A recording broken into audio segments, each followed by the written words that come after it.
I just want to give a massive shout out to anyone who supported this song.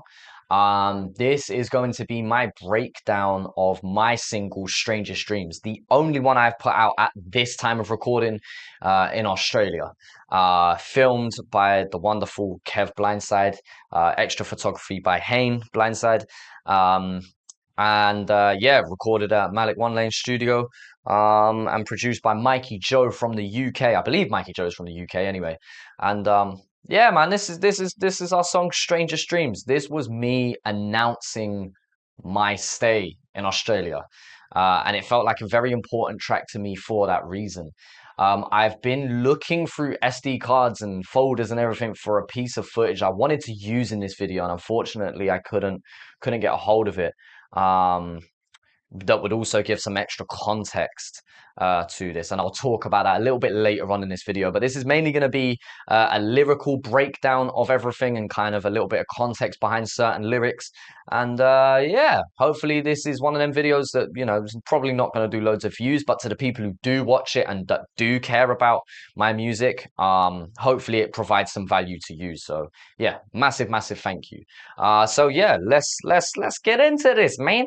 The lyrics will be either in the description or I might even post them in the comments. So if you want to follow along and see how I've written them, then you're more than welcome to do so. But yeah, let's go, man. With every high. CHA to the double ZA. Oh man, I'm hungry, man. So hungry to make this work, man. You man don't even understand. And I really was hungry to make this work. Like I still am in a lot of ways. You know, I don't just move to the other side of the world for the sake of it. You know? So yeah, like, and I just said that in the intro. I think I two-taked this, if I'm not mistaken. When I went to the studio, I'm pretty sure I two-take this in the end. And the first one, I one-taked, but I was kind of the delivery was all over the place. Like it was just a bit too much. And Malik said take 5-10% off my delivery. And then it was kind of like the sweet spot for what I was looking for anyway that day. Let's talk about Mikey Joe made this. Let's touch on this. Look, recently I've been having the strangest dreams. Like pot of paper, it's more than a training day. Imagery. So, like pot of paper is more than a training day. So the reason this song's even called Strangest Dreams is not because of that opening line. That opening line is based on the instrumental that I'm using. Pot of Paper is a UK rapper who has a mixtape series called Training Day. He has 3 of them. This was off Training Day 2, I believe. And yeah, he used this instrumental or an instrumental that's very similar. It's like the same sample at the very least. Yeah, I used it for this and I just felt like it was the right time. Like I've known about this beat for ages and I was like, when will be the right time to use this instrumental? I've got a couple like that, that I'll use when I feel like the time's right. And, yeah, we used it for this one and that's why it's called Strangest Dreams. So it's in reference to Pot of Paper's original freestyle.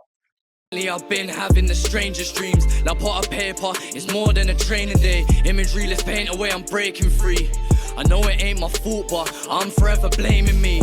So there you go. Like that's pretty straightforward. Like imagery, let's paint away. It's quite wordy. It's quite vague. It's quite imaginative in a lot of ways. But yeah, like there's if I'm gonna be super critical of myself, which is easier to do as time goes on and not so much nearer to the time. But that's one where I do have a meaning, but it's not concrete. You can almost take what you want from that. Now, that might be a good thing, that might be a negative thing. It depends on how you look at that, I suppose. Healing costs, but pain is free. It charges. That is a fucking bar, though, and I don't care what you say. Healing cost, but pain is free. You know, it costs to heal yourself. It's taxing to heal yourself. It takes a lot out of you to work through your traumas, to work through your insecurities, to work through your flaws, and go through that. But to add extra stress and extra pain and extra anything negative, it can happen so much quicker than it takes to heal. And so that's kind of the meaning behind that. Healing cost, but pain is free. Forever blaming me. Healing costs, but pain is free. It charges more than a basic fee. Guilt takes royalties. Trauma wants to take the cheese. Depression comes along and takes away the last remaining piece.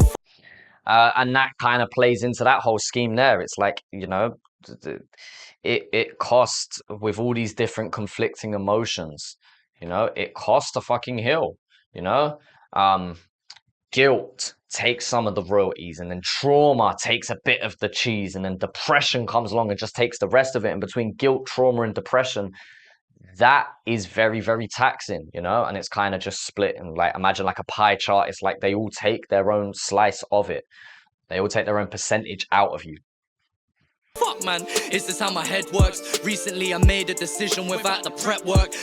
So here's the first time where I hint at me moving here without saying that I've moved here. Even down to the visuals are not open. We do the reveal at the end by the Harbour Bridge in Sydney, and kind of show like, oh, yo, I'm in Australia, because surprisingly, there are so many people that even now still don't know that I move here. I bump into people all the time that are like, yo, what are you doing here? And it's like, obviously, at this point, you've got to be more of a casual kind of follower, or, you know, you've seen me for that 114 reaction or something, and that's okay.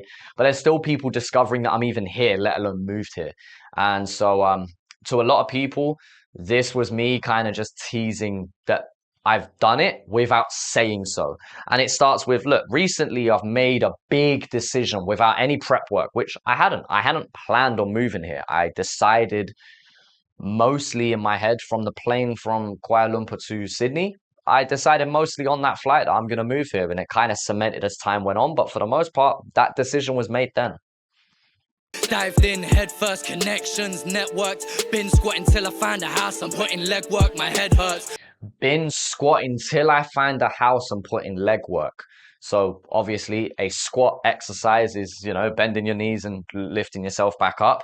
But also squatting, like I've been kind of homeless in some ways.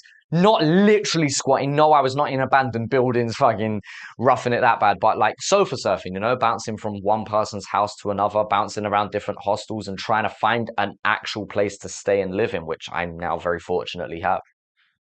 But it's more than water, I'm surrounded by shots throw me off, and I'm sure a couple sounded fine. But it's more than water I'm surrounded by.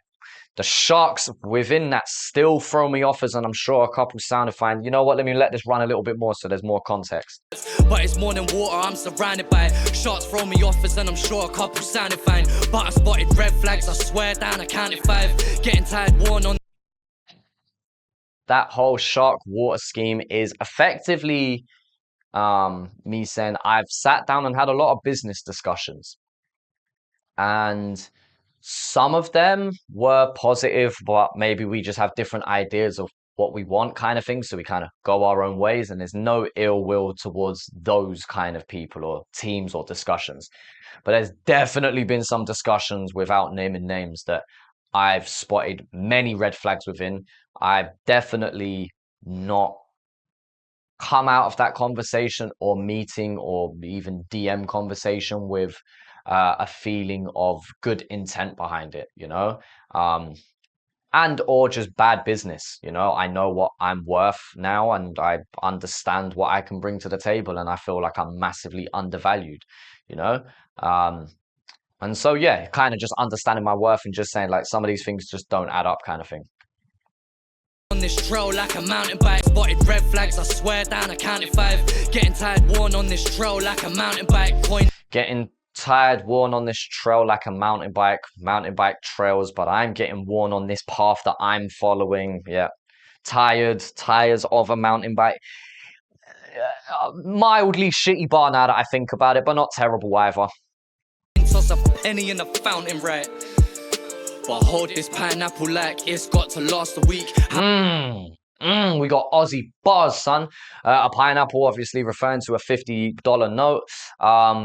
coin toss a penny in the fountain. So tossing a penny in the fountain, like making a wish. Like I'll throw a penny away to make a wish, but I'll hold on to that $50 note knowing that it's got to last me the week. I've got to feed myself for a week off of this $50. So yeah, just saying, like, look, I'm broke doing this shit, and that's why I'm as hungry as I am.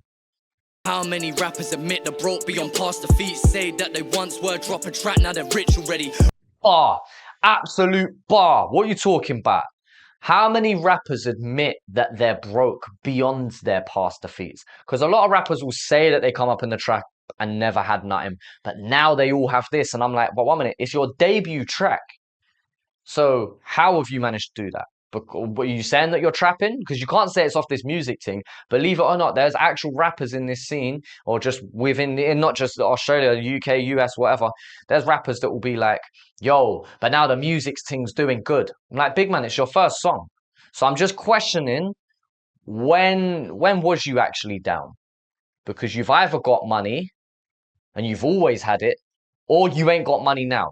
Pick which side it is. That's all I'm saying. From a 6-pack to Hennessy and claim they hit the belly. Think I'm ludicrous the way I ride and made a hit with Nelly. Up the quality, I'm HD, I'm mad the way I switch the telly. Why always me, Balotelli, wait. All right. From a 6-pack to Hennessy and claim they hit the belly. So an alcohol reference, but also going from, you know, you got your 6-pack to a bottle of Hennessy. That's a big jump. It's now a lot stronger, you know. And then a 6-pack, like core abs, hit the belly. But then obviously when you drink, the alcohol gets into your system. Yep. Ludacris, the way I ride and made a hit with Nelly. Yeah, Nelly featuring Ludacris, way I ride. But obviously you think I'm crazy the way that I've rid out here and just done what I'm doing. Up the quality, I'm HD. Am I HD? Am I?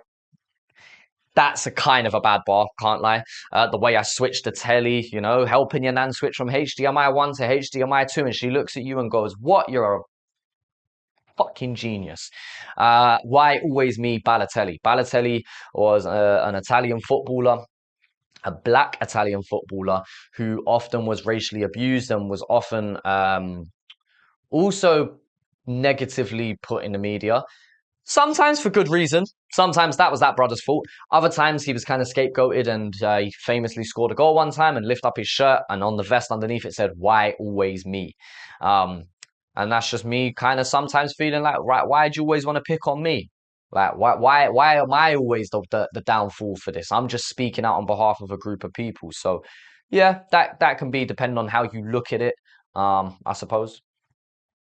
Since visiting AUS, there's many places where you can lay your head.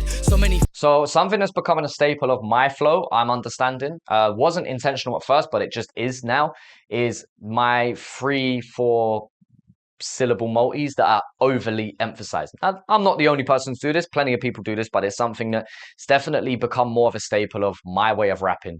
And that's really, really emphasized in since visiting AUS. There's many places where you can lay your head, and that will continue as the flow. But yeah, I'm going to pull this back because from a lyrical standpoint now, this all sets into a scheme. Since visiting AUS, there's many places where you can lay your head. So many false blanket statements, go and make your bed. They can make you stress if you care about the politics. So there's many places where you can lay your head. Not only in terms of areas and where you physically sleep, but also in terms of where you decide to settle in and what kind of groups and pockets you want to be a part of. And there's so many false blanket statements. If you have a blanket statement, it's something that you say that just covers everything.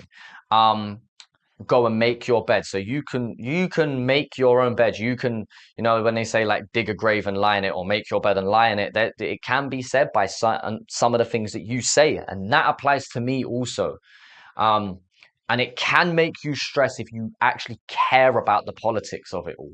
If you really care about the politics of what's going on, it can really stress you out. And so, you know, obviously there's the bed scheme, laying your head, blankets, beds, but it's also kind of saying like, look, depending on who you settle with and what you say can massively determine how you feel. And if you really care about that, it can be quite a stressful time to deal with that all.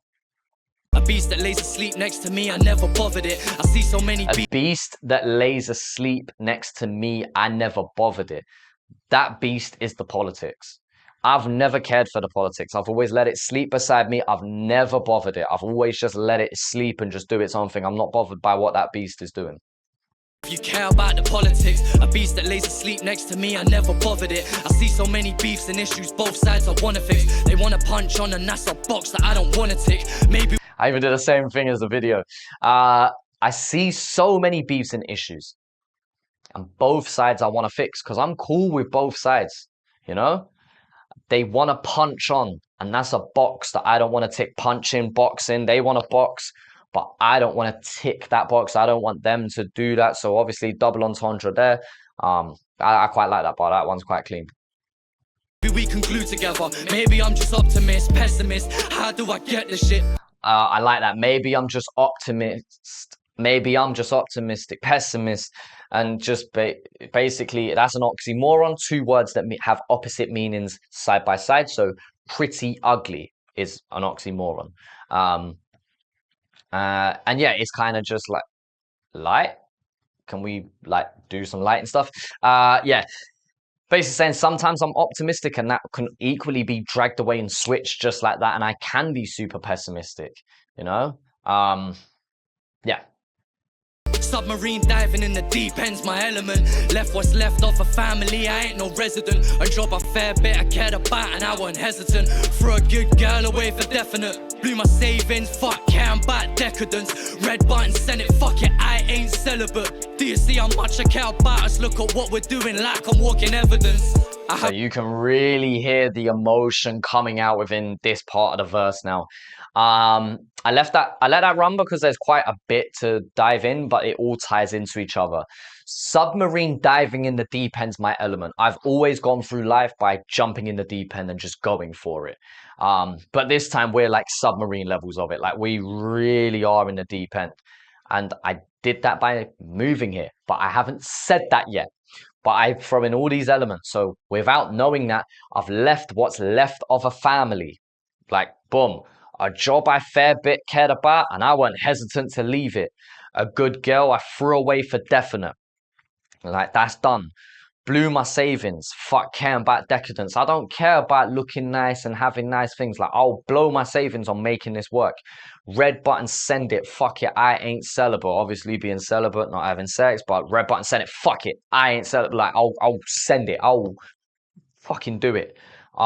Do you see how much I care about us? Look at what we are doing. Like, I'm walking evidence. Like, I don't mind being the example for how much we can get done. And if my words aren't, if you don't believe my words, let my actions define that, you know? And I guess that's just how it all ties in. And again, I'm not said yet in this freestyle that I've moved here, but that's kind of what we're hinting towards throughout. I have so many uncounted blessings. I squashed beef with good karma without addressing. I squashed beef with good karma without addressing. I've had people that have beefed me, people who have not liked me. And just through what I believe good karma, just being a good person, not biting at it, still believing in people, I believe that I've managed to squash most of that. Through but my colors never change without the swelling. Let me go back so you can hear that properly. Good karma without addressing. I broke through but my colors never change without the swelling. I broke through but my colors never changed without the swelling. If you break a bone, it might swell up and that bruising changes the color of the surface of your skin. But I've broke through into this scene without my colors, me as a person changing. Yeah, it's basically saying that, like, yeah, that's the double entendre there. I was about to say, is there any more to that? But I'm like, yeah, I'm pretty sure that's legit. For good karma without addressing. I broke through, but my colors never change without the swelling. Sounds fine when I sing, but this rap I have been finessing. Sounds fine when I sing. Sounds okay. But the rap thing, that's what I've been finessing. That's been my thing for a minute now. Yeah, I've been moving, I've been through this, been lost and I've been losing. Trial and error, I've been done and I've been doing. I've been putting in work and I will continue it. That's self-explanatory. Like, I've been putting in the work. I've been here for more than 5 minutes. Like, and again, let my actions define that, not just my words.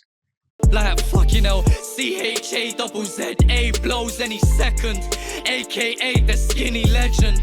So this is the point in the freestyle now where I'm trying to build to this final moment, and you'll see the camera slowly pans around as we get to this last 8 bars. Yeah, like that's written to sound fucking sick. Like this is the part where you full send this freestyle now. You do not get the words wrong at this point. Which, fun fact, shout out Kev, because he was super patient and he's done a really good job editing this video. I recorded this freestyle the day before shooting, and I only written it the day before that. So this was super fresh in my head still, but I was still learning it at the same time, off by heart. And during filming this last 8, ironically, even though it's the one bit you shouldn't forget, it's the bit I actually struggled to remember all the words to properly. Fortunately, this take, we get it mostly right. You'll actually, if you watch really closely, you'll actually see that I'm thinking super hard on getting the lyrics right. And there is one bit I stumble up on mildly. Serviceable, but yeah, very, very, very minor detail. Been putting in work and I will continue. Let this play, man. Like fucking hell, CHAZZA blows any second, aka the skinny legend. This is a moment, do you feel me, brethren? Higher frequencies on speakers, time to switch lessons. Higher frequencies on speakers, time to switch lessons. We call it a pip, siren, whatever you want to call it, but like when you're in school and you got to switch from one subject to another, or there's break or lunch or end of the day or whatever, there's the thing that goes off and it's a really high frequency, like beep, kind of sound normally. So it's higher frequencies, but I'm on a higher energy and it's time to switch lessons now. It's time to switch up what I'm learning. It's time to learn something new. This manifest I was praying on. If you listen closely, there's a few bars I'm playing on. It took me all these bars to say I'm saying, cause Chazza is here to stay in Oz. Oh, that's the moment right there, yeah? This manifest I was praying on. And if you listen closely, there's a few bars I'm playing on. So again, I've been hinting throughout this entire freestyle about moving here that that's the punchline now. It took me all these bars to say I'm saying cause Chazza is here to stay in Oz. And that's the final moment we land on with the harbour bridge in the back, kind of the water behind me. Like, this ain't London. It's definitely not London, you know? We're pretty far away from it. And yeah, I'm here to stay. Can't get rid of me that easy. And yeah, man, it's a big moment. It's a big moment. That feels like a moment for me, you know. And I say that in the start of the last 8. This freestyle means a lot to me because it will always be the defining point of me like really moving here, you know. It really will be that. And yeah, I had to dance around visas. I'm still gonna have to dance around a lot of many other hurdles, but yeah, man, it's a big moment for me personally in my life, not only career-wise, but also just on a human being level. You know, them ones there, like it's a huge change for a human being to just move like that. And yeah, we'll talk about that more in future music, but I wanted to kind of just encapsulate everything. Encapsulate, is that a word? I don't know. I just wanted to summarize and round up everything, kind of briefly touching on it. Almost acting like an intro to a project. It's not gonna be, I'm not announcing no new music. Haha, you thought I was funny. Yeah, so, but yeah, I'm just waffling now. I appreciate anyone who's streamed this. I appreciate the people who have gone out their way to learn the fucking lyrics of this song and are spitting them back to me at live shows, you know? Something like that means a lot to me. I really appreciate the people that have even just commented on Instagram or YouTube and just shared it with a friend or added it to their playlist or whatever. And I'm sure a bunch of people, even myself included, are going to go and listen to this in one fell swoop. I swear I make up words and phrases, but I'm going to listen to this again and yeah, run it up, man. Why not? How about go tag it in your story one more time? How about that? Let's give it another little rush, another little incentive. And yeah, I know these videos don't do amazing, but I hope that it provides value even to 5-10 of you. And if not, it's just there on the internet to just exist anyway. So yeah, man, I really appreciate people. And thank you for supporting the music. And yeah, much love. This manifest I was praying on. If you listen closely, there's a few bars I'm playing on. It took me all these bars to say I'm saying cause Chazza is here to stay in Oz. I'm here to stay, man.